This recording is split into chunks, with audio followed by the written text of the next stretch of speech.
Magandang araw mga ka-idol. Meron na naman tayong ginawang kalikutan ng isip. Ito ang tinatawag kong garapon lampara. Ay mga kayo, nag-assemble ako ng isang garapon lampara. Pinagdugtong ko yan mga ka-idol, silang dalawa kasi bumili ako ng 3.2 battery.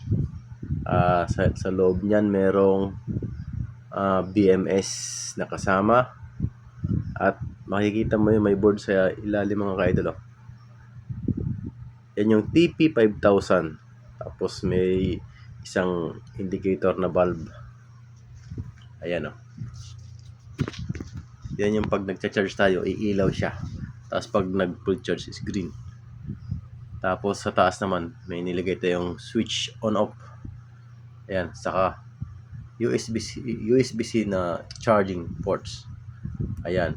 Tapos naglagay tayo ng ilaw sa ilalim ng dalawang pirasong ilaw. Ayan mga kaidolo. Dalawang 1 watt na 3.2 volts na ilaw.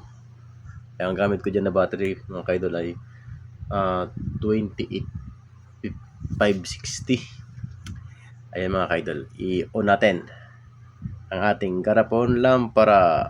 Ayan ang liwanag mga kaidol, silalim na. Liwanag yung mga kaidol. Ayan ang garapon lampara natin mga kaidol. Patay natin. Yan, i-charge natin ngayon. Malaki kasi battery niyan mga kaidol, 5000 mAh. Ayan to, charger. Ayan, umilaw siya mga ka-idol. Sabi nagcha-charge. Pag na full bar yan, green. Ayan, i-on nga natin kung ayan nagcha-charge siya habang umiilaw.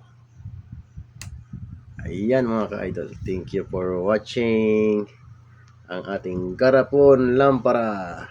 Ngayon, obserbahan natin itong mga ka-idol kung ilang araw bago malubat.